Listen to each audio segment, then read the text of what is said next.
नमस्तुते। तप्त कांचन गौरांगी श्रीराधे वृंदावनेश्वरी वृषभानुसुतें देवी तं नमामि हरिप्रिये। नारायणं नमस्कृत्यं नरं चैव नरोत्तमं देवीं सरस्वतीं व्यासं ततो जयमुदीरये।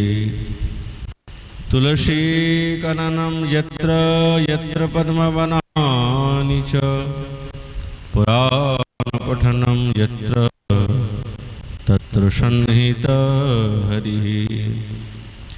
जय रूप सनातन भट्ट रघुनाथ श्रीजीव गोपाल भट्टदास रघुनाथ। এই ছয় গোসাইয়ের করি চরণ বন্দন, যা হইতে বিঘ্ন নাশবিষ্ঠ পূরণ। वंशाकल्पतरुभ्यश्च कृपा सिन्धुभैव च पतितानां पावनेभ्यो श्रीवैष्णवेभ्यो नमो नमः। दुर्गमे प्रतिमेन्धश्च स्खलत्पादगतिर्मुहुः स्वकृपाजष्टिदानेन सन्तशन्तवलम्बनम्।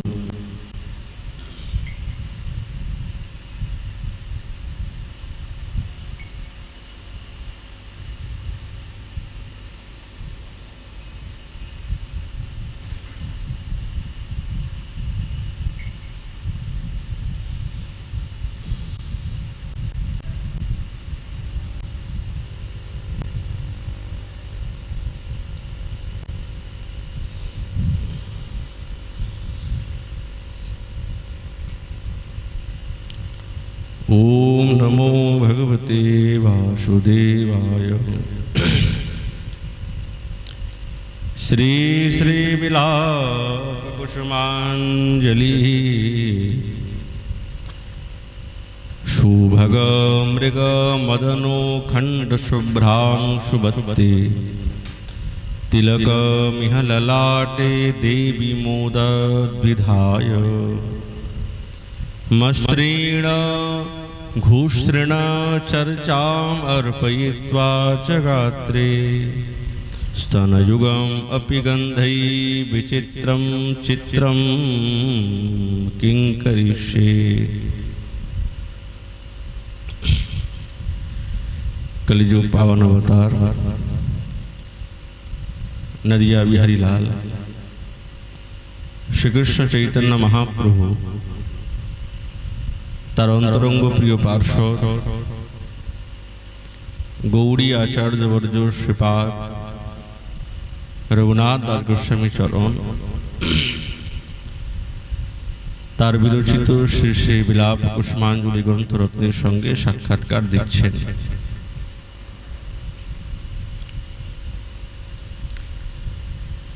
श्रीपाद तिनि तार स्वरूपेर आवेशे निरंतर सेवाते नियुक्त आছেন এবং স্বরূপের বিস্মৃতিতে বৃহত্তর তার বিরহীর আপ্লুত হয়ে পড়েছেন। আজ তিনি বৃন্দাবনেশ্বরীর নিকটে প্রার্থনা করছেন যে হে বৃন্দাবনেশ্বরী, হে দেবী, আমি কি পরমানন্দে सुंदर कस्तूरी द्वारा तुम्हार ललाट पूर्ण चंद्रेर न्याय तिलक रचना एवं तुम्हार श्री अंगे सुचिकन कुमकुम लेपन करे तुम्हार से हृदयस्थ द्वंद्वेर गंधद्रव्येर द्वारा कि विचित्र करब कि हबे आमार। श्रीपाद जखन ठाकुरानीर सेवाते तार थेके तिनि अप्राप्त हन तखन तार असह्य যন্ত্রণা প্রত্যেকটি স্ফুরণের মধ্যে বৃন্দাবনেশ্বরীর সেবার একটি আস্বাদন লাভ করেন। স্নানের পর শ্রীঅঙ্গ মুছিয়ে বস্ত্র পরিধান করিয়ে বেণী রচনা করিয়ে তারপরে তিলক রচনার ভাবনা এসেছেন। স্মরণ, স্বপ্ন, স্ফুরণের মধ্যে কিছু না কিছু আস্বাদন তো আছে। সাধক সেই আস্বাদনটা পান। আর এই আস্বাদন যখন হৃদয়ের মধ্যে আসে, তখন এই জগতের যে ইতর রাগ, অন্য বস্তুর প্রতি অভিনিবেশতা, সেটি কিন্তু থাকে না।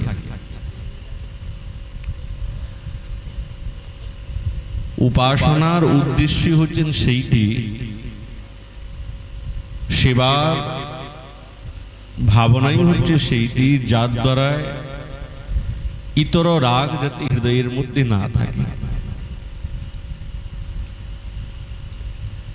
বৃন্দাবনেশ্বরীর সেবাতে তিনি নিরন্তর যুক্ত, তো সেবাটাই তিনি করতে চান। আজ স্ফুরণে শ্রীপাদ বৃন্দাবনেশ্বরীর ললাট ফলকে মৃগমদ দ্রব্যের দ্বারায় পূর্ণ চন্দ্রের ন্যায় তিলক রচনা করেছেন। সম্মুখে বসেছেন, বাম হস্তে বৃন্দাবনেশ্বরীর চিবুককে স্পর্শ করেছেন, ধরেছেন, আর ডান হাতে তুলিটা নিয়েছেন। বৃন্দাবনেশ্বরীর সেবাতে যেই তুলিটা ব্যবহৃত হচ্ছে, সেই তুলির যে কেশপাশ খুবই কোমল। আজ কিঙ্করী তুলসী তিনি সোহাগ ভরে বৃন্দাবনেশ্বরীর তিলক রচনা করলেন। সবার প্রথমে তিনি অগুরু দ্রব্যের সঙ্গে মৃগমদ মিশিয়েছেন, একটি মণ্ডল রচনা করলেন গোলাকার। তার মধ্যে সিন্দুরের রেখা দিলেন মণ্ডলাকারী।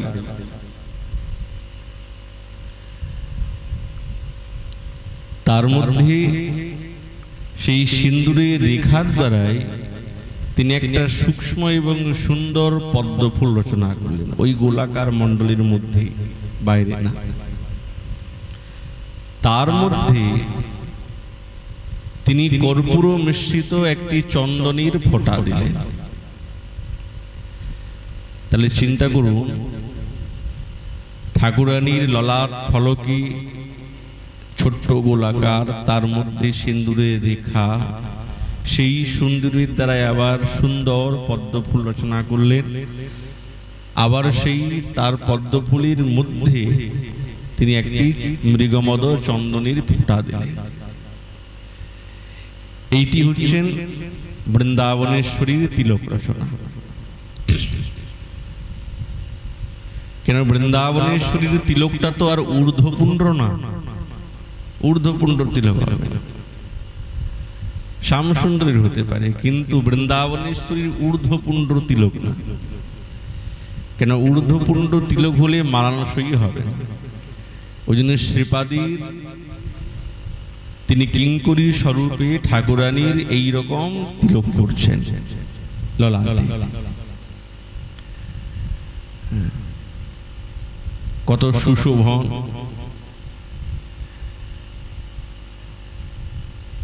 বৃন্দাবনেশ্বরীর শ্যামসুন্দরীর উদ্দাম এবং আনন্দপ্রদ এই যে তিলকটা হচ্ছেন, এই তিলক হচ্ছেন পরম বশীকারক। এই তিলকের দিকে দেখলেই সঙ্গে সঙ্গে তার বশীভূত হয়ে যান। ওই জন্য এই তিলক বৃন্দাবনেশ্বরীর সেই তিলকের নাম হচ্ছেন কামযন্ত্র। কামযন্ত্র তিলক, যিনি শ্যামসুন্দরকে নিজের বশে করে নেন এই তিলকের দ্বারা, অস্থির হয়ে যান। মধুর ললাট ফলকে মধুর তিলক ঝলমল করে উঠেছে। শোভার আস্বাদনে কিঙ্করী সম্বোধন করলেন, হে দেবী।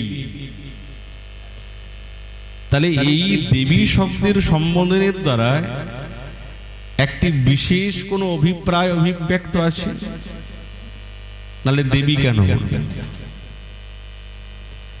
কবিরাজ গোসাইপাদ বলছেন, দেবী কহি দ্যোতমানা পরমা সুন্দরী কিংবা কৃষ্ণ ক্রীড়া পূজা বসতি নগরী। যিনি সাক্ষাৎ দ্যোতমানা তিনি হচ্ছেন দেবী, যিনি হচ্ছেন সাক্ষাৎ পরমা সুন্দরী। এই জগতের সৌন্দর্যের মতন তো ঠাকুরানীর সৌন্দর্য নয়। তিনি হচ্ছেন মাদনাক্ষ, মহাভাব থেকে উত্থিত তার সৌন্দর্য। আর এই সৌন্দর্য কোনো আলাদা অন্য প্রকারের প্রেমের থেকে উত্থিত না। কেননা এই জগতের সৌন্দর্যের দ্বারা রসিক শিরোমণি শ্যামসুন্দরীর চিত্তকে আকর্ষণ করা বা সুখের উল্লাস প্রাপ্ত করা অসম্ভব, পারা যাবে না, কেউই পারে না। যিনি হ্লাদানি দত্ত, আনন্দ ভিন্ন অন্য কোন আনন্দের দ্বারাই তিনি তুষ্ট হন না বা গ্রহণও করেন না। একমাত্র প্রীতি রসেরই প্রিয়তা। ওই জন্য দীপ্তি ক্রীড়তি অশ্যাম অধিকরণ বাচ্যে করেছে। এই অধিকরণ বাচ্যে করার উদ্দেশ্য এই যে একমাত্র বৃন্দাবনেশ্বরীতেই গোবিন্দের ক্রীড়া নিদান। ওই জন্য অধিকরণ বাচ্যে করলেন। অন্য কোনো বাচ্চে হলে বৃন্দাবনেশ্বরীর সঙ্গে সমন্বয় হতো না। কৃষ্ণ ক্রীড়া পূজার বসতি নগরী। এখানে পূজা শব্দের অর্থ হচ্ছে সন্তোষ ভাজন। গোবিন্দকে সন্তুষ্ট করতে পারেন, পূর্ণ করতে পারেন, তাকে সুখ দিতে পারেন।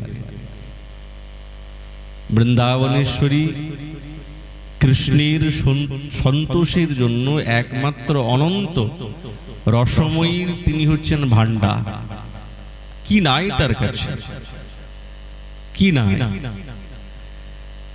আচার্যপাদ বলছেন, গোবিন্দের হৃদয়ের মধ্যে যেই সুখের সংকল্প তিনি করতে পারেন নাই, সেই সুখেরও বিধানের বিধি সাক্ষাৎ বৃন্দাবনেশ্বরীর কাছে আছে।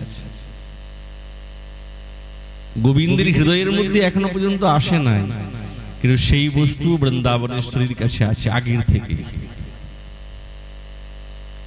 ওই জন্যে তিনি হচ্ছেন কৃষ্ণ ক্রীড়া পূজার বসতি। ওই জন্য সম্বোধন করলেন দেবী। এই সম্বোধনের দ্বারা কত লীলা রসের উদ্দেশ্য লুকিয়ে আছে। নিরন্তর গোবিন্দের কথা মনে করিয়ে বৃন্দাবনেশ্বরীকে উন্মত্তা করে দিয়েছেন, মগ্না হয়েছেন। ঠাকুরানী গোবিন্দের কথা ভাবতে ভাবতে কিঙ্করীর শ্রীঅঙ্গে ঢলেই পড়েছে। বাইরে কৃষ্ণবর্ণের কস্তুরী এবং গন্ধটা তার উদ্দীপক। তুলসীর ইচ্ছা যে নিরন্তর তিনি বৃন্দাবনেশ্বরীর মনের মধ্যে গোবিন্দের ভাবটাকে যাতে জাগিয়ে রাখেন সব সময়, অন্য ভাব যাতে না আসতে পারে। তাহলে কেমন কিঙ্করী, ধন্য কিঙ্করী। তাদের তো প্রেমের কোনো তুলনাই নাই। বৃন্দাবনেশ্বরী নিজের থেকেও বেশি বিশ্বাস করেন কিঙ্করীকে। যেরকম বৃন্দাবনেশ্বরী না যা বুঝবেন তার আগে কিঙ্করী বুঝে যান। তাহলে এই ক্ষমতা কেবল রাধা দাসী রাধা নিষ্ঠৈক প্রধানা ছাড়া কার হতে পারে? ওই জন্য কিঙ্করী শ্রীপাদ বলছেন যে হে প্রাণেশ্বরী, আমি কেবল দাস্য চাই না, আমি প্রণয় পুষ্ট দাস্য প্রার্থনা করি তোমার কাছে। প্রণয় তুষ্ট, যেরকম তাদাত্ম সম্বন্ধ ভাব সেই রকম। আত্মার আত্মা হচ্ছে সাক্ষাৎ বৃন্দাবনেশ্বরী, তার চরণ প্রাপ্তির অপ্রাপ্তির অভাবে দুঃখ অসহনীয় আমার হৃদয়ের মধ্যে হবে। আর বৃন্দাবনেশ্বরীর সঙ্গে গোবিন্দের যখন মিলন হয়ে যায় তখন তার যে আনন্দ, সেই আনন্দ আমি উপভোগ করব। বৃন্দাবনেশ্বরীর সঙ্গে গোবিন্দের যখন বিচ্ছেদ হয়ে যায় তখন সেই দুঃখ আমি উপভোগ করব, আমার হৃদয়ে সেটা যাবে। এটি হচ্ছেন তাদাত্ম্য সম্বন্ধ ভাব। ঠাকুরানী, ওই জন্য আমি তোমার কাছে সেই প্রণয় পুষ্ট দাস্যটাই চাই, অন্য দাস্যে আমার আনন্দ নেই, আমার ভালো লাগবে না। আজ যেই রসের অনুভূতি তিনি করিয়ে দিচ্ছেন, এটা তো মহাপ্রভুর দান। মহাপ্রভু এই রাধা ভাবকে বুকে নিয়ে কেমন তার প্রেম যে তিনটি দ্বার অতিক্রম করে চলে যাচ্ছেন। প্রেমকে তো বাধা দেবার মতন কোনো বস্তু নাই এই জগতে, শুদ্ধ প্রেমকে তিনটি দ্বার ভেদ করে চলে যাচ্ছেন। লীলা মাধুর্যের আস্বাদনটাই হচ্ছেন এইরকম। গোস্বামীপাদ বলছেন না, গবীশয়ন্ত্যা অন্যুন্যম কদা বৃন্দাবন্তরে সঙ্গম্য যুবাম লপ্সে হারিণ্যা পারিতোষিতম। সেবাটা কেমন! হে নাথ, হে গোবিন্দ, হে বৃন্দাবনেশ্বরী, তোমরা বিরহ ব্যগ্র দশাতে যখন বৃন্দাবনে পরস্পরকে অন্বেষণ করবে, কেউ যখন কাউকে খুঁজে পাবে না, তখন আমি অন্বেষণ করে গোবিন্দকে বৃন্দাবনেশ্বরীর নিকটে, আর বৃন্দাবনেশ্বরীকে গোবিন্দের নিকটে যখন মিলন করিয়ে দেব, এতে সন্তুষ্ট হয়ে দাসী আমি, আমাকে তিনি যখন পরিতোষক হার প্রদান করবেন, সেই হারটা প্রেমের সঙ্গে আমি স্বীকার করব। কেন? কোন হার, কোন উপহার? বলছে যুগল মিলনের যে মাধুরী, এই মাধুরী হচ্ছেন সবার থেকে শ্রেষ্ঠ উপহার। আর কি চাই? কিঙ্করী কি অন্য কোনো হার চাই বা পরিতোষক চাই? না, গোবিন্দের সঙ্গে রাধারানীর মিলন করিয়ে দেবা, এইটাই হচ্ছেন। এবং মিলিত হয়ে যে তাদের পরস্পর মাধুরী ঝরে পড়ছে, সেইটি তাদের কাছে পরিতোষক, আর কিছু তারা চায় না। আর বস্তু চেয়ে কি হবে? এটাই তো শ্রেষ্ঠ আস্বাদনীয়। ওই জন্যে শ্রীপাদ বলছেন, হে ঠাকুরানী, আমি তোমার প্রণয় পৃষ্ঠ দাস্য প্রার্থনা করি। আজ যখন তিলকটা রচনা করলেন, তিলক রচনা সমাপ্ত হয়ে গেল। তুলসী বৃন্দাবনেশ্বরী শ্রীঅঙ্গ গলিত কাঞ্চন সন্নিভ, কাঁচা সোনার মতন একবারই চকচক করছেন শ্রীঅঙ্গ, এমন সুচিক্কণ।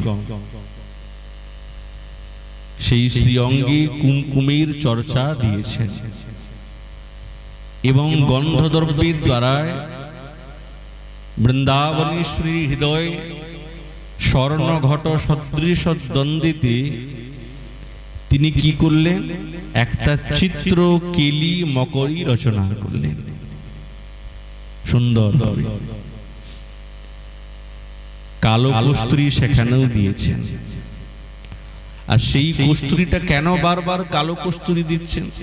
বলছে এই জন্য দিচ্ছেন যাতে শ্যাম সুন্দরীর স্মরণটা হয়। এটা হচ্ছে উদ্দীপক, বর্ণটি উদ্দীপক, গন্ধটা উদ্দীপক। বৃন্দাবনেশ্বরী একবারে বিবশা হয়ে গেছেন। বেশ রচনাতে কিঙ্করী হচ্ছেন খুব সুদক্ষা। বিন্দুমাত্র কোনো বেশেতে বা শৃঙ্গারেতে ত্রুটি নাই, কোনো ত্রুটি নেই। কিঙ্করী একটি দিব্য পূর্বরাগ দশার লীলার স্মরণ করিয়ে দিলেন। এখনো পর্যন্ত গোবিন্দ বৃন্দাবনেশ্বরীর নাম শুনেছেন, কথা ভাবে, সাক্ষাতে দর্শন হয় নাই সামনাসামনি। বৃন্দাবনেশ্বরীও গোবিন্দের কথা শ্রবণ করেছেন নামে গুণে লীলাতে, কিন্তু একবারে সাক্ষাৎ ভাবে তার সঙ্গে দর্শন হয় নাই। গোবিন্দ যখন কদম্বের তরুতলে দাঁড়িয়ে ত্রিভঙ্গিম ঠামে তার দিব্য মোহন মুরলীর শরীর আলাপ করছেন, আর এই আলাপ শুনে কার চিত্ত বিগলিত হয় নাই? আস্ত সাক্ষাৎ প্রেমময়ী বৃন্দাবনেশ্বরী ওই মুরলীর শব্দ শুনে একবারে অচেতন অবস্থা, মনে হচ্ছে মৃত্যু প্রায়। এই যে স্থিতি, এইটি কেবলমাত্র বৃন্দাবনেশ্বরী ছাড়া আর কাহুর মধ্যে দেখা যায় না। মৃত্যু, নিঃশ্বাস চলছে না, এমন স্থিতি। হায় হায়, কি হবে এবার? সখীগণ খুব চেষ্টা করছে যে কোনো প্রকারে এই রায়ের যাতে চেতনাকে ঘুরে আনা যায়। বহু যখন চেষ্টা প্রসাধারণ করলেন, তবু যখন বিফল হয়ে গেলেন, কি করা যায়, কি করা যায়? পূর্ণমাসী দেবীর কাছে এসে উপস্থিত। দেবী, দেবী, হ্যাঁ কি বলো? ও দেখো না রায়ের কি অবস্থা হয়েছে, কি জানি হঠাৎ অচেতন হয়ে গেল। পূর্ণমাসী দেবী যখন এসেছেন না, নাড়িটা ধরেছে, বুঝে গেছেন, হ্যাঁ রোগটা বুঝতে পেরেছি আমি, চলো নিয়ে চলো। বৃন্দাবনেশ্বরীকে রাধারানীকে নিয়ে এসছেন। সমস্ত সখীগণ শোকে কাতর, কি অবস্থা হবে এবার? জটিলা ইত্যাদি তারা তো আমাদেরকে খুব শোনাবে। এইরকম অবস্থাতে তুমি কোনো বিধান করো। বলছে হ্যাঁ হ্যাঁ, রোগটা যখন ধরা পড়েছে এর থেকে নিষ্কৃতি পাওয়া যাবে, চিন্তা নাই। পূর্ণমাসী দেবী তো সব বুঝে গেছেন, এই রোগ সাক্ষাৎ গোবিন্দের দিব্য সেই বংশীর স্বরের আলাপের প্রেম রূপ লেগে গেছে। আর সেই জ্বালাতে দুগ্ধীভূত হয়ে আজ রায় একবারে অচেতন মৃত্যু প্রায়। মধুমঙ্গলকে টাকা, মধুমঙ্গল যাও, ছলে বলে কৃষ্ণকে নিয়ে এসে উপস্থিত হলেন। তার স্বরূপ দর্শন, তার স্পর্শ ছাড়া আর কোন সঞ্জীবিনী ঔষধ নাই, যার দ্বারা বৃন্দাবনেশ্বরীর এই রোগটা চলে যাবে। কোন অন্য কোন নেই। যখন গোবিন্দকে নিয়ে এসছেন, যেমনি গোবিন্দের শ্রীচরণ বৃন্দাবনেশ্বরীর বক্ষস্থলে স্থাপন করলেন, কেবল স্পর্শ করা মাত্রতে যেন মনে হচ্ছে সেই মৃত সঞ্জীবিনী পল্লবীর মতো এই পল্লবীর স্পর্শেতে মৃত ব্যক্তিও প্রাণ ফিরে পায়, সেরকম বৃন্দাবনেশ্বরী আজ গোবিন্দের সেই চরণ পল্লবীর স্পর্শ মাত্রেতেই সঙ্গে সঙ্গে চেতনা হলো। আর চেতনা যখন হয়েছে না, নেত্র যখন প্রথম উন্মিলন করলেন, সামনে কাকে দেখলেন? যাকে, যার কথা শুনেছেন, যার কথা ভেবেছেন, যাকে স্বপ্নে দর্শন করেছেন, যার মুরলীর শব্দতে উন্মত্ত হয়েছেন, তিনিই তো সামনে দাঁড়িয়ে আছেন। আনন্দের আর বিভোর হয়ে গেছেন। এই আনন্দ কি কোনো সাধারণ আনন্দ? কিন্তু গোবিন্দ তো আজ প্রথম বৃন্দাবনেশ্বরীর সম্মুখে দাঁড়িয়েছেন। কারো ক্ষমতা আছে যে মাদনাক্ষ মহাভাব স্বরূপিণী, যার রূপামৃত এই ধরনের, তার সামনে দাঁড়িয়ে তার নয়নের সঙ্গে নয়ন মিলাতে পারে? গোবিন্দ একবারে লজ্জিত হয়ে ওখান থেকে দৌড়, আর থাকলেন না। প্রেমের পরিভাষাটাই আর থাকলেন না। সেই যে বৃন্দাবনেশ্বরী হৃদয়ে চিত্রকেলি মকরী রচনা করে দিয়েছেন কিঙ্করী। নানা দিব্য কস্তুরী কুমকুমের দ্বারা চর্চা দিয়েছেন। ঘটোৎদ্বন্দ্বে গোবিন্দের চরণে ওই চিত্রকেলি মকরীটা লেগে গেছে ছাপ, এবং এই কুমকুমগুলি শ্রীচরণে লেগেছে। তিনি যখন বৃন্দাবনের পথে এই প্রকার দৌড়াতে আরম্ভ করেছেন না, তখন সেইগুলি ওই তৃণখণ্ডের মধ্যে, লতার মধ্যে লেগে গেছে। আমাদের আচার্যগণ বললেন না, পুরনা পুলিন্দ পুলকাশা, যেই পুলিন্দ কন্যাগণ তাদের মনের মধ্যে শ্যামসুন্দরকে পাওয়ার যে লালসা জেগেছিল, তারা সেই কুমকুমকে নিয়ে সারা অঙ্গে লেপন করতে আরম্ভ করলেন।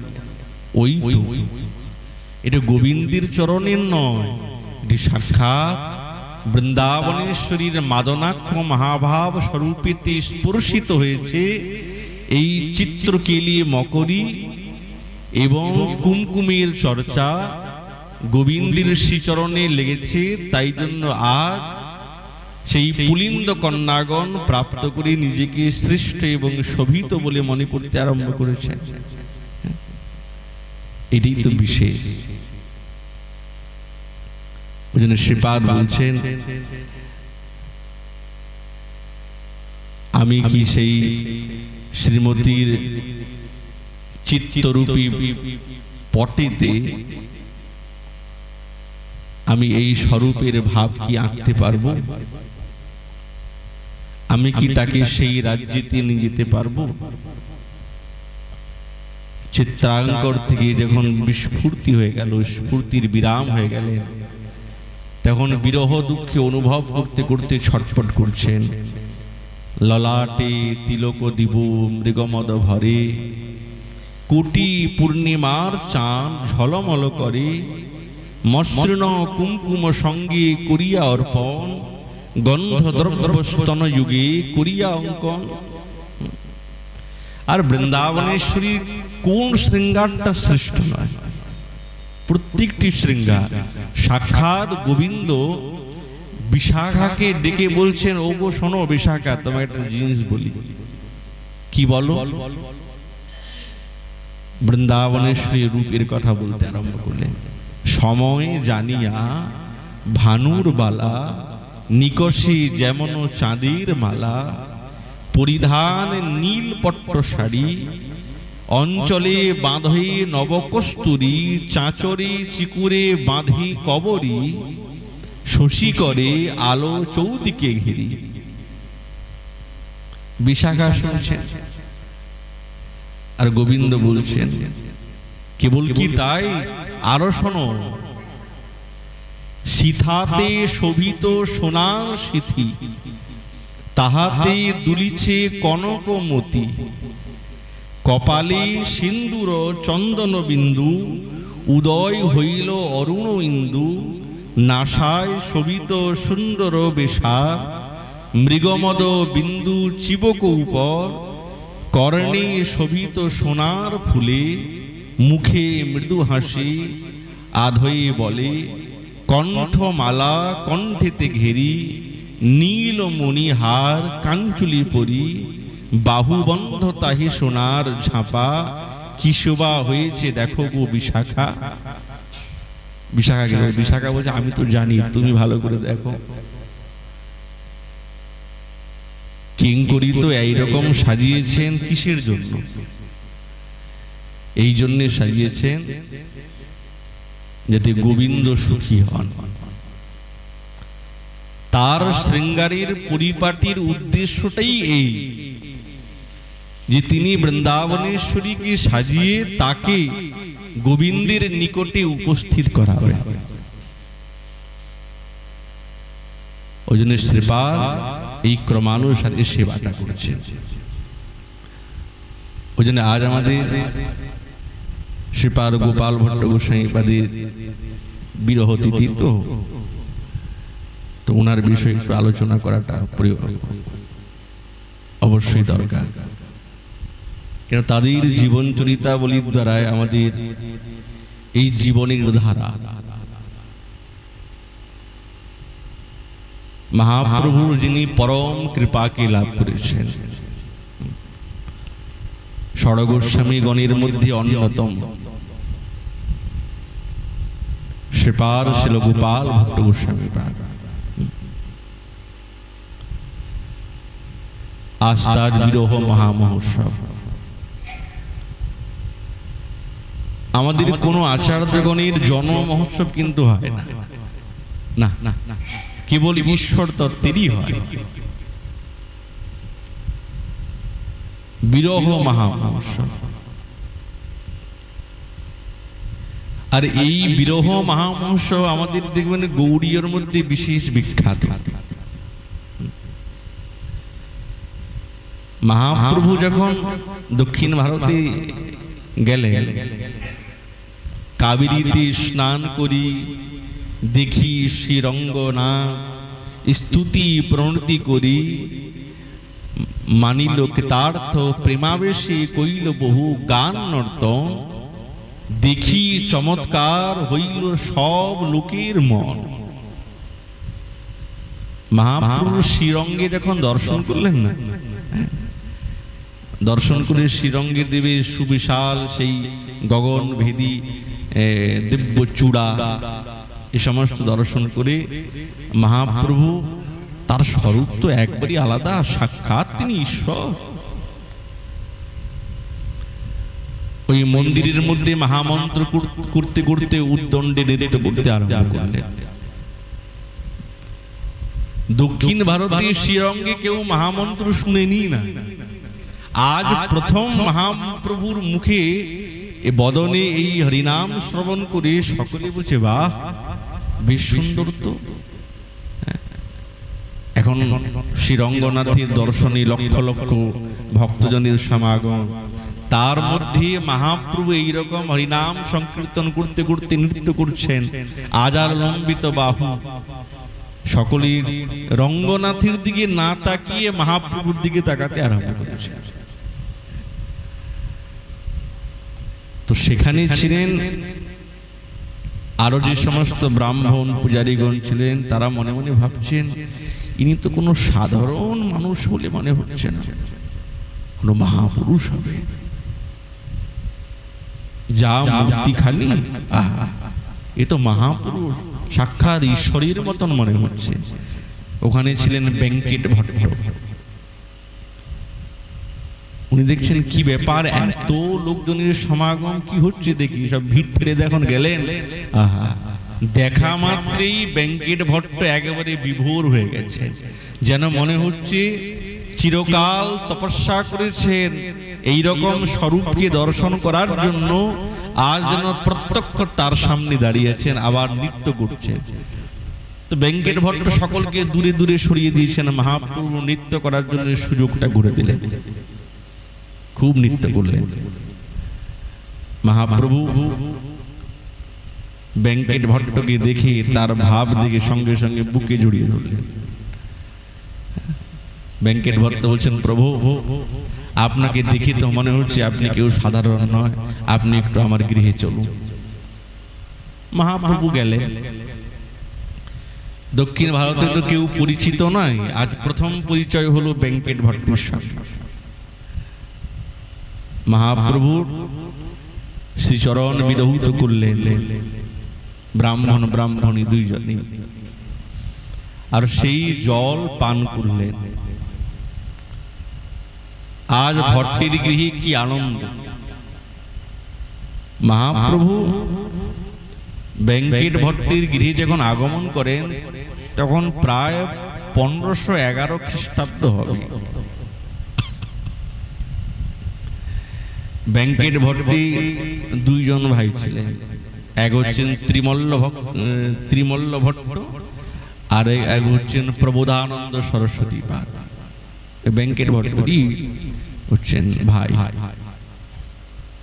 তিনি প্রকাশানন্দ সরস্বতী পারি, তিনি হচ্ছেন প্রবোধানন্দ সরস্বতী পাদ। প্রকাশানন্দ সরস্বতী পাদ পরবর্তী সময়ে প্রবোধানন্দ হয়ে গেলেন। প্রকৃষ্ট রূপে রাধা গোবিন্দের লীলা তত্ত্বকে প্রবুদ্ধিত হয়েছেন বলে নাম হলো প্রবোধানন্দ। মহাপ্রভুর কৃপাতে এখন প্রকাশানন্দ সরস্বতী পাদ তিনি হচ্ছেন সাক্ষাৎ মায়াবাদী 10,000 সন্ন্যাসীর তিনি হচ্ছেন গুরুদেব, আমরা সকলেই জানি। বেঙ্কট ভট্ট এবং ত্রিমল্ল ভট্ট ইনি হচ্ছেন রামানুজ সম্প্রদায়ের অন্তর্ভুক্ত ছিলেন, শ্রী সম্প্রদায়। তো মহাপ্রভুর চরণবন্দন তো করলেন। মহাপ্রভু যখন এই বেঙ্কট ভট্টের গৃহীতে যখন থাকতেন তখন আরো যে ব্রাহ্মণগণ ছিলেন তারা মহাপ্রভুর দর্শনে আসতেন, ইষ্ট গোষ্ঠী হতেন, কথা বলতেন। তারাও বলছেন, প্রভু আজ আমার ঘরে। আরেকজন বলছেন, প্রভু আজ আমার ঘরে। তো এইরকম করতে করতে চাতুর্মাসের দিন ছিল, তো চাতুর্মাসের ব্রত করবেন কি 4 মাসই উনি ওই বেঙ্কট ভট্ট এবং আর যে ব্রাহ্মণদের এক এক ঘরে ভোজন করতে করতে 4টা মাস কেটে গেছে। 4 মাস কেটে গেছে। আজ ইনার ঘরে, তার উনার ঘরে, কাউকে নিষেধ করেন। এমনকি এক এক দিনেতে 2 বার করে তিনি মহাপ্রভু গেলেন। জানেন, যদি প্রেমের প্রচার করতে হয় তাহলে যেতেই হবে, সকলের কাছে গেলে। এখন বেঙ্কট ভট্ট ইনারা হচ্ছেন লক্ষ্মী নারায়ণের উপাসক, সাকার ব্রহ্ম। রামানুজ স্বামী সাকার ব্রহ্ম, নিরাকার ব্রহ্মকে তিনি খণ্ডন করে সাকার ব্রহ্মের স্থাপন করলেন। রামানুজ স্বামীও কিন্তু আগে মায়াবাদী সন্ন্যাসীর অন্তর্ভুক্তই ছিলেন, শঙ্কর মতেই ছিলেন, কিন্তু তিনি পরে এই সাকার ব্রহ্মকে স্থাপন করে তিনি এই ভক্তি সিদ্ধান্ত রাখলেন। আর রামানুজ স্বামীর অন্তর্ভুক্ত হচ্ছে রামানন্দী ইত্যাদি শাখা প্রশাখাতে বেরিয়ে গেছে আলাদা আলাদা। রামানন্দীরাও হচ্ছেন রামানুজ সম্প্রদায়ের অন্তর্ভুক্ত। তো বেঙ্কট ভট্ট হচ্ছেন লক্ষ্মী নারায়ণ উপাসনা করতেন। মহাপ্রভুর সঙ্গে খুব কথোপকথন, খুব তো মহাপ্রভু একদিন কৌতুকে বলছেন, আচ্ছা বেঙ্কট ভট্ট তুমি বলো তো, তুমি তো লক্ষ্মী নারায়ণ উপাসনা করো, বেশ ভালো ভালো ভালো, কিন্তু তোমার লক্ষ্মী সাধ্বী শিরু, কিন্তু আমার গোবিন্দ কৃষ্ণ হচ্ছেন গো এবং গুরুচরণ, তো তার সঙ্গ প্রাপ্ত করতে কেন চান? তো বেঙ্কট ভট্ট বলছেন, কৃষ্ণ এবং নারায়ণের মধ্যে কি ভেদ আছে? একই তো। একই তো, কোনো তো ভেদ নেই। কৃষ্ণেতে একটু অধিক গুণ থাকতে পারে, তাই জন্য লক্ষ্মী দেবী তার সঙ্গ প্রাপ্ত করতে চান। এতে কি পাতিব্রত্য ধর্ম নষ্ট হবে? তো মহাপ্রভু বলছেন, বাহ, কথা তো ঠিক, কিন্তু তাহলে লক্ষ্মী দেবী তপস্যা করছেন কেন এত? যদি একই হন তাহলে তপস্যা করার দরকার কি? কিন্তু শ্রুতিগণ তপস্যা করে পেয়ে গেছেন, কিন্তু এখনো পর্যন্ত লক্ষ্মী দেবী পান নাই। তখন ভট্ট কি করবেন? তখন তিনি বলতে আরম্ভ করলেন, এই বিষয়ে আমি কিছু বুঝিতে না পারি, তুমি সাক্ষাৎ সেই কৃষ্ণ, জানো নিজ কর্ম, যারে জানাহ সেই জানে তোমার লীলাম। প্রভু দেখো, তুমি আমাকে এইরকম প্যাঁচপুচ কথা বলো না, আমি বুঝতে পারবো না। তুমি সাক্ষাৎ কৃষ্ণ, তুমি তোমার কর্ম, তুমি তোমার লীলা জানো, তুমি বলো।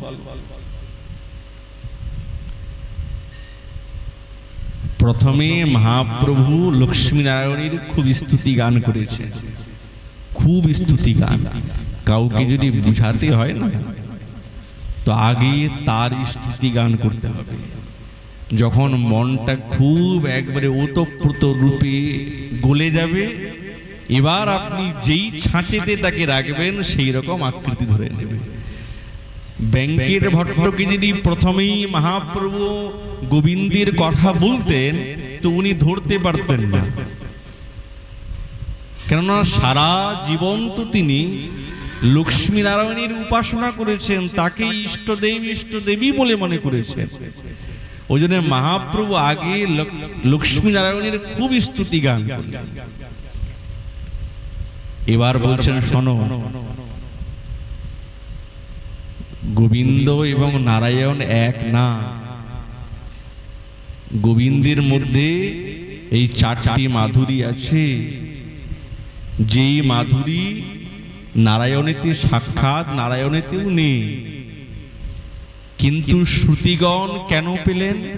শ্রুতিগণ এই জন্য পেলেন, তারা হচ্ছেন গোপীগণের অনুগত হয়েছেন বলে, সেই জন্যে এই গোপ বনিতা স্বরূপে জন্মগ্রহণ করে তারা গোবিন্দকে প্রাপ্ত করার সুযোগ পেয়ে গেছে।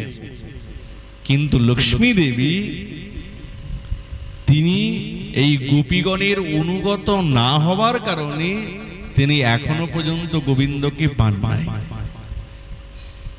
গোপীর অনুগত বিনে ভজিলেও সে নাহি পায় ব্রজেন্দ্র নন্দনে। যতই তপস্যা করুন, যতই ভজন করুক না কেন, যতক্ষণ গোপীগণের অনুগত না হওয়া যাবে, ততক্ষণ শ্যাম সুন্দরকে এই গোপ রূপেতে, মাধুর্য স্বরূপেতে কোনোদিনই পাওয়া যাবে না। তখন তিনি বুঝতে পেরেছেন, ঠিক। তার প্রমাণ জানো, যখন লীলাচলেতে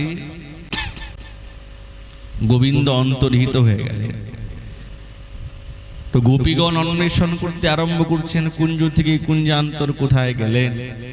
চতুর্ভুজ মূর্তিতে দাঁড়িয়ে গেছেন কুঞ্জান্তরে।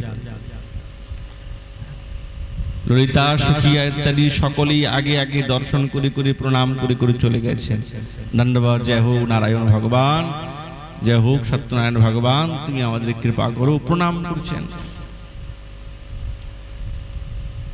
যখনই বৃন্দাবনেশ্বরী আসলেন না, কেবল দৃষ্টির দ্বারাই দ্বিভুজাকৃতি নরাকৃতি হয়ে গেলেন। বৃন্দাবনেশ্বরী বলছে, ও ললিতা, ললিতা এদিকে শিগগিরই আয়, এই যে পেয়ে গেছি বংশীধারীকে পেয়ে গেছি, এই দেখ দাঁড়িয়ে আছে। ললিতা বলছে, না না, উনি তো নারায়ণ। বলে, তোদের দৃষ্টি বুঝি একবারেই মাথাটা খারাপ হয়ে গেছে। হ্যাঁ, নারায়ণ নয়, দেখ আমাদের বংশীধারী। নারায়ণ নয়, ভালো করে দেখ। গোপীগণ কখনো নারায়ণ স্বরূপকে দেখে মুগ্ধ হন না, কোনোদিনই না। কৃষ্ণ ব্রজগোপীগণের চিত্তকে আকৃষ্ট করতে পেরেছেন বলে তাই জন্য তিনি হয়েছেন কৃষ্ণ। নারায়ণ হয়েছে, নারায়ণ পারেন না, ওই তো প্রণাম করে করে চলে গেলেন। কই নারায়ণ তো দূরের কথা, শ্রীজীব গোসাই পাদ বলছেন সাক্ষাৎ মথুরাধীশ, সাক্ষাৎ দ্বারকাধীশ, তিনিও দ্বিভুজাকৃতি নরাকৃতি, তাকে দেখে পর্যন্ত গোপীগণের চিত্ত অভিভূত হলো না, আর নারায়ণকে দেখে কি করে গোপীগণের মন অভিভূত হয়ে যাবে? কোনোদিনই হবে অসম্ভব, সম্ভব না। মহাপ্রভু যখন এই সিদ্ধান্তের কথা বললেন, বেঙ্কট ভট্ট মহাপ্রভুর শ্রীচরণে পড়ে গেলেন, প্রভু আজ আমাকে যথার্থ বস্তু আপনি জানালেন।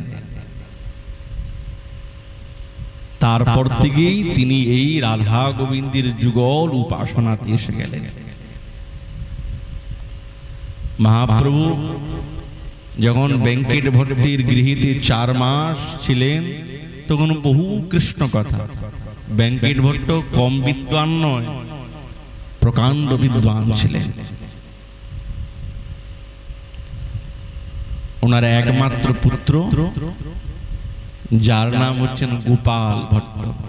মহাপ্রভু যখন বেঙ্কট ভট্টের গৃহে ছিলেন না, তখন গোপাল ভট্ট বালক, ছোট। মহাপ্রভু এই গোপাল ভট্টকে কোলের মধ্যে উঠিয়েছেন, বুকে জড়িয়েছেন। গোপাল ভট্ট তিনি মহাপ্রভুর শ্রীচরণে সাষ্টাঙ্গে প্রণাম করেছেন। মহাপ্রভু বুঝে গেছে এ তো আমার, এ আমার। মহাপ্রভুর উচ্ছিষ্ট, মহাপ্রভুর সেবা করার সুযোগ গোপাল ভট্ট পেয়েছেন, খুব সেবা করেছেন। মহাপ্রভু যখন বেঙ্কট ভট্টের গৃহ থেকে বিদায় নিচ্ছেন, তো ভট্ট বলছেন, প্রভু আরো কিছুদিন থাকুন। গোপাল ভট্ট মহাপ্রভুর শ্রীচরণে পড়ে বলছেন, প্রভু আরো কিছুদিন, ছোট বালক, আরো প্রভু কিছুদিন থাকুন। মহাপ্রভু বলছেন, তুমি আমার জন, এখন তুমি গৃহে থেকে মাতা পিতার সেবা করো, পরে তুমি বৃন্দাবনে যাবে। এই আদেশ করে গেলেন। বেঙ্কট ভট্ট দম্পতি যুগল বুঝতে পেরে গেলেন, হ্যাঁ মহাপ্রভুর কৃপা হয়েছে।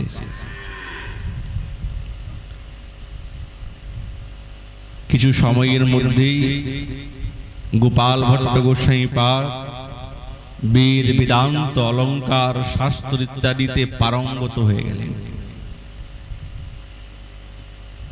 পিতৃব্য কৃপায় সর্বশাস্ত্রে হইল জ্ঞান, গোপালীর সম ইথা নাহি বিদ্যমান।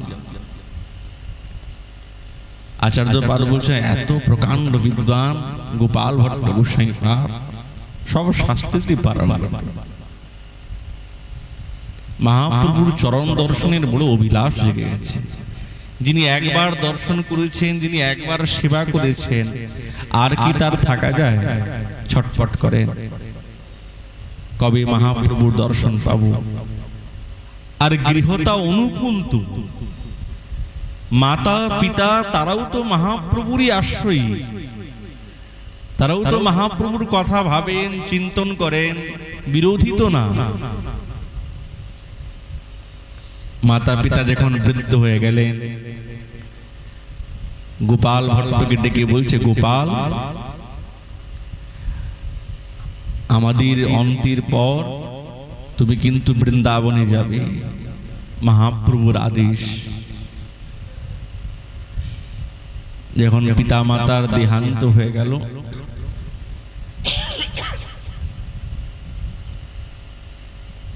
তখন গোপাল ভট্ট তিনি একবারে সোজা সেই দক্ষিণ ভারত থেকে বৃন্দাবনের যাত্রা করলেন। বৃন্দাবনে এসে উপস্থিত, আর বৃন্দাবনে আসার আগেই না মহাপ্রভু রূপ আর সনাতনকে বলে রেখেছেন আমার গোপাল যাবে, তোমরা তাকে নিজের পুত্র, নিজের সখা, নিজের মিত্র ভাবে তাকে নিজের কাছে রাখবে, ভজন শিক্ষার অনুভূতি দেবে। আজ যখন গোপাল ভট্ট এসেছেন না, সঙ্গে সঙ্গে সনাতন গোস্বামী পাদের সঙ্গে সাক্ষাৎকার, বুঝে গেছেন এই তো গোপাল। মহাপ্রভু বলেছেন, বুকে জড়িয়ে ধরলেন। ব্রজে এসে শ্রীপাদ সনাতন গোস্বামী পাদের কৃপা পাবে না, তার আশ্রয়ে থাকবে না, এইরকম কোন আচার্যগণ হয় না। বাকি যে আচার্যগণ ছিলেন সকলেই সনাতন গোস্বামী পাদকে গুরু বুদ্ধি করতেন। রূপ গোস্বামী পর্যন্ত তিনিও সনাতন গোস্বামী পাদ জ্যেষ্ঠ ভ্রাতা, নিজের গুরু বুদ্ধি করতেন সব সময়। এবং সনাতন গোস্বামী যত আচার্যগণ আছেন সকলকে শাসন করার অধিকার সনাতন গোস্বামী পাদের। যদি কেউ ভুল করতেন তো উনি বলে দিতেন। আজ শ্রীরূপ গোস্বামী পাদ তিনি মহাপ্রভুর জন্য একটা পত্র লিখলেন শ্রীক্ষেত্রে, যে প্রভু আপনার গোপাল এসেছে। কেননা পথিকগণ তো বৃন্দাবনে আসেন এবং যান, তো এই পত্র যখনই মহাপ্রভু পেলেন দুপটা চোখের জল পড়ল, যা আমার গোপাল গেছে। তো মহাপ্রভু গোপাল ভট্টের জন্য প্রসাদী বহির্বাস এবং ডোর কুপিন পাঠিয়েছেন। আর এই প্রসাদী ডোর কুপিন এবং বহির্বাস পেয়ে গোপাল ভট্ট গোস্বামী পাদ কখনো কাঁদেন, কখনো উদ্দণ্ডে নৃত্য করেন। মহাপ্রভুর কৃপা কি সাধারণ! সনাতন গোস্বামী পাদকে বললেন, তিনি হস্তস্পর্শ করলেন, তিনি আদেশ করলেন। গোপাল ভট্ট গোস্বামী পাদ চির বৈরাগী হয়ে গেলেন, কৌপিন পরিধান এবং বহির্বাস পরিধান করলেন। এই ভেষই হচ্ছেন আমাদের বৈরাগীর বেশ, যেটি সর্বপ্রথম শ্রীপাদ সনাতন গোস্বামী পাদ ওই তপন মিশ্রের প্রসাদী বস্ত্র এবং কৌপিন তিনি পরেছিলেন, সেই থেকে আরম্ভ হয়ে গেল। আজ গোপাল ভট্ট গোস্বামী পাদ তিনি সেবা করতেন, তো সাত্বিক সেবা। ওনার কাছে 12টি শালগ্রাম শিলা ছিল, খুব সেবা করতেন, মন প্রাণ দিয়ে সেবা করতেন। উনি অনিকেতন বাস, উনি পণ করেছেন কোন কুঠি বানাবো না, এই বৃক্ষের তলে থাকবো ভজন করব, বৃক্ষের তলে থাকবো ভজন করব। কিন্তু সনাতন গোস্বামী পাদ ওনাকে বলছেন, বাবা এরকম ভজন হয় না, একটা ছোট পর্ণকুটি তৈরি করো, সেখানে বসে বসে ভজন করো। গুরুদেবের মতন উনি গুরুদেবী সাক্ষাৎ, উনি ছোট্ট পর্ণকুটি নির্মাণ করে ভজন করতেন। তো একদিন কোন শেঠ শাহুকার খুব সুন্দর বস্ত্র দিয়েছেন, অনেক আভূষণ দিয়েছেন ঠাকুরকে পরানোর জন্য। গোপাল ভট্ট গোস্বামী পাদ ওই বস্ত্র এবং আভূষণ দেখে মনে করেন, আমার ঠাকুর তো গোল মটোল, সব গোল গোল, কোথায় আভূষণ পরাবো, কোথায় হার পরাবো, কোথায় কাপড় পরাবো, সব তো গোল গোল, শালিগ্রাম শিলা গোল গোল। তো এখন উনি ভাগবতীর নিজে নিজেই পড়তেন, তো মনে মনে ভাবছেন, আমারও বড় ইচ্ছা বিগ্রহ সেবা করার, খুব ইচ্ছা।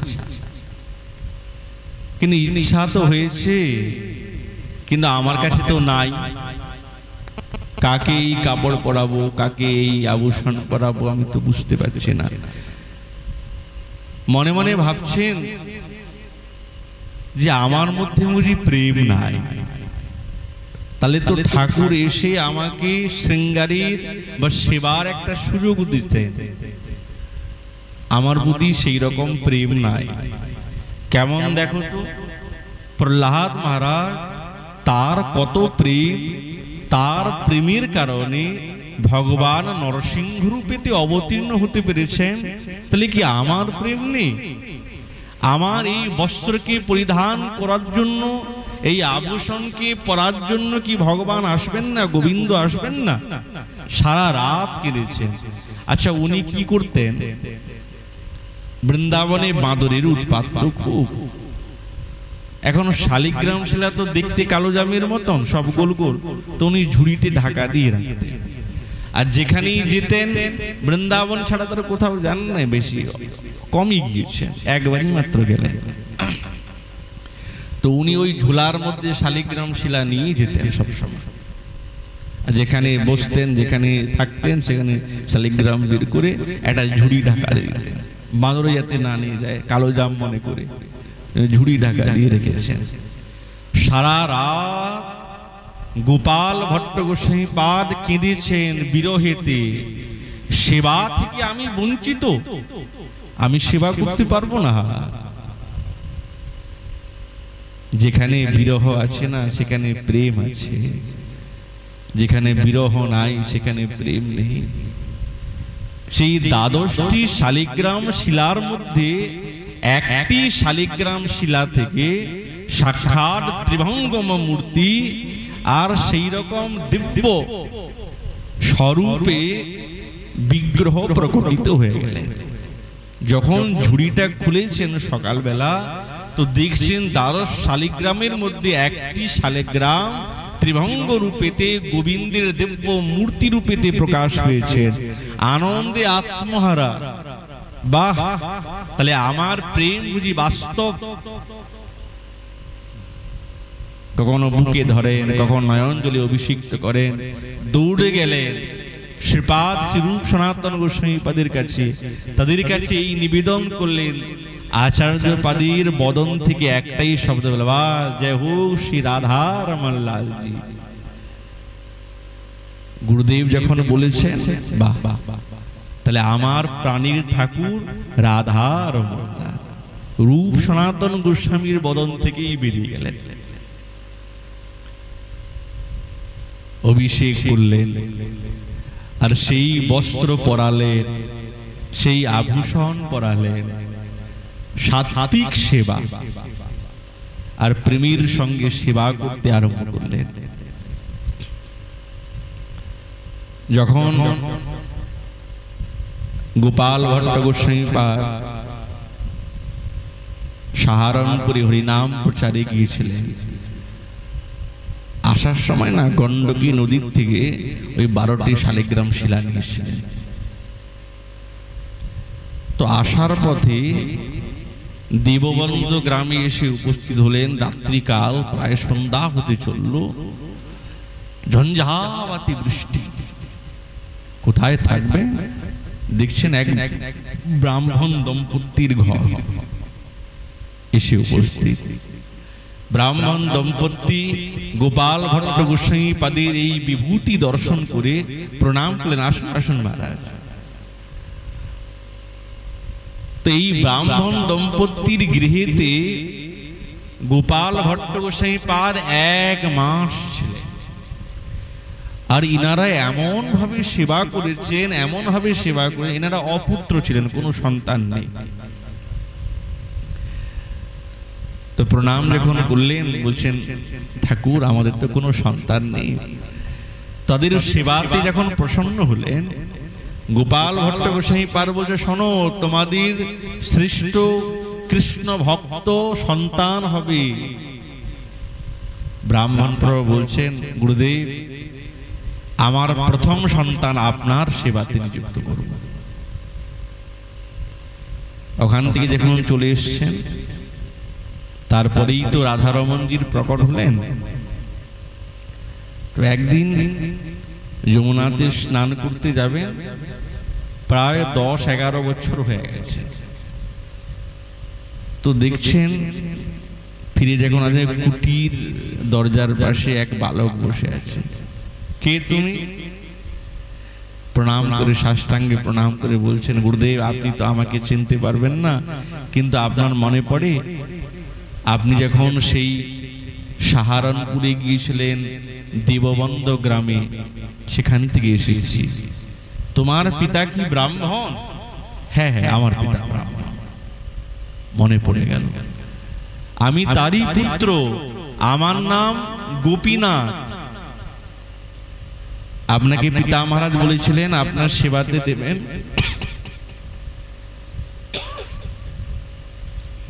এসেছি আমি। বাহ বাহ বাহ, খুব সেবা করলেন, খুব সেবা করতেন। আজীবন ব্রহ্মচারী উনিও, গোপাল ভট্ট গোস্বামী পাদ ওনাকেও বেশ প্রদান করলেন, এই কৌপিন এবং বহির্বাস দিলেন। সাত্বিক সেবা, রাধারমণ লালের সেবা কেমন? সাত্বিক সেবা। এনারা তো মাধুপুরী বৃত্তি, আর তো কিছু নেই। কুটিতেই থাকতেন রাধারমণ লাল, মন্দিরও নেই, কিছু নেই। একদিন গোপাল ভট্ট গোস্বামী পাদের মহাপ্রভুর কথা খুব মনে পড়েছেন, খুব মনে পড়েছে। মহাপ্রভু রাধারমণ লালের দিকে তাকিয়ে আর অঝরনয়নে কাঁদছেন। কি দেখছেন? গোপালীর প্রেমাধীন শ্রী রাধারমণ, শ্রী গৌরাঙ্গ সুন্দর মূর্তি হইল সেইক্ষণ। আজ তিনি যখন রাধারমণ লালের দিকে তাকিয়ে আছেন না, রাধারমণজিকে দেখছেন না, সাক্ষাৎ রাধারমণী শ্রীকৃষ্ণ চৈতন্য মহাপ্রভু রূপেতে আছেন। এটাই তো প্রেম। তাহলে এই তরে প্রমাণিত হয় তিনি আর কেউ নয়, সাক্ষাৎ গৌরাঙ্গ সুন্দর। পরবর্তী সময়ে নিজের ভজনীর নিষ্ঠাতে, স্মরণাঙ্গ ভজনীর নিষ্ঠাতে যখন নিযুক্ত হয়ে গেলেন, তখন গোপীনাথকে সমস্ত সেবার ভার দিলেন, তুমি সেবা করো। আমাদের আচার্যগণ বেশি দিন কেউ বিগ্রহ সেবা করেন, কেউ করেন না। প্রচার করলেন, প্রতিষ্ঠা করলেন, প্রতিষ্ঠিত করলেন, কিন্তু সেবা বেশি দিন করলেন না। এখন গোপীনাথজি উনি তো বৈরাগী ছিলেন। উনার ভাই দামোদর দাস সপরিবারে আসলেন, আর এসে এই গোপীনাথ দাস বাবাজি মহারাজের কাছে তিনি দীক্ষা মন্ত্র নিলেন, এবং তার উপক্রমেতে পরবর্তী ক্রমানুসারিতে সেই দামোদর দাসজিরই ওই বংশ পরম্পরাতে আজও সেবা চলছে। কেন বংশ পরম্পরা গোপাল ভট্ট গোস্বামী পাদের তো নাই, তো এই হচ্ছেন শিষ্য পরম্পরার বংশ। তাও নয়, ওনার শিষ্য গোপীনাথ দাস, ওনারও তো কেউ সন্তান সন্ততি, ওনার ভাইয়ের সন্তান সন্ততিতে এই সেবার ক্রমানুসারে চলছে। আর সেই সাত্বিক ভাবের সেবাটা এখন এতটা নাই, সাত্বিক ভাবের সেবা তখন ছিল। তখন রাগমার্গের যে বাস্তবিক সাত্বিক সেবা সেটা তখন ছিল। গোপাল ভট্ট গোস্বামী পাদের বড় প্রিয় শিষ্য ছিলেন অন্তিমে, যার জন্য গোপাল ভট্ট গোস্বামী পাদ কত প্রতীক্ষা করেছেন। তিনি আর কেউ নয়, শ্রীকৃষ্ণ চৈতন্য মহাপ্রভুর আবেশ অবতার শ্রীনিবাস আচার্য। মহাপ্রভু বলেছেন গোপাল ভট্টকে, গোপাল শ্রীনিবাস যাচ্ছে, তুমি তাকে দীক্ষা দেবে। যদি সারা জীবনের সার বস্তু থাকে, প্রেম যদি থাকে, সম্পূর্ণ যদি থাকে, সম্পূর্ণ বস্তু প্রেম তিনি শ্রীনিবাস আচার্যকে সমর্পণ করলেন। বৃদ্ধ অবস্থা তো, যখন শ্রীনিবাস আচার্য সে সাষ্টাঙ্গে প্রণাম করলেন, তো গোপাল ভট্ট গোস্বামী পাদ বুঝে গেলেন শ্রীনিবাস তুমি এসেছো, মহাপ্রভু আমাকে আগের থেকেই বলেছেন। তাকে দীক্ষা মন্ত্র দিয়ে, আর শ্রীনিবাস আচার্য প্রভুর কথা তো আমরা জানি, সাক্ষাৎ গোপাল ভট্ট গোস্বামী পাদ তিনি হচ্ছেন মঞ্জুরি স্বরূপের, সিদ্ধ স্বরূপের সাক্ষাৎ গুণমঞ্জুরি স্বরূপ। তিনি নিরন্তর নিকুঞ্জে সেবা করছেন, লীলা করছেন। উনি এই জগতের সমস্ত লীলাকে বিস্তার করতে করতে এই কৃষ্ণ পঞ্চমী তিথিতে তার তিরোভাব মহোৎসব, তার চরণে বারংবার, এটাই তো উনাদের চরণ ছাড়া আমাদের তো আর কোনো গতি নেই, কোনো গতি নেই। তার যেরকম প্রেম, যেই প্রেমের কারণে সাক্ষাৎ গোবিন্দ প্রকটিত হয়েছেন, মহাপ্রভুর করুণা যার প্রতি অপুরন্ত, তিনি হচ্ছেন শ্রী গোপাল ভট্ট গোসাই। তার কৃপা যাতে আমাদের এই জীবনেও কিছু সিঞ্চিত হোক, এই বলেই তার জীবনাবলী এখানে বিশ্রাম। মহাপ্রভুর কৃপা হলে আগামীকাল আবার এই বিষয় আলোচনা হবে। নিতাই গৌর হরি।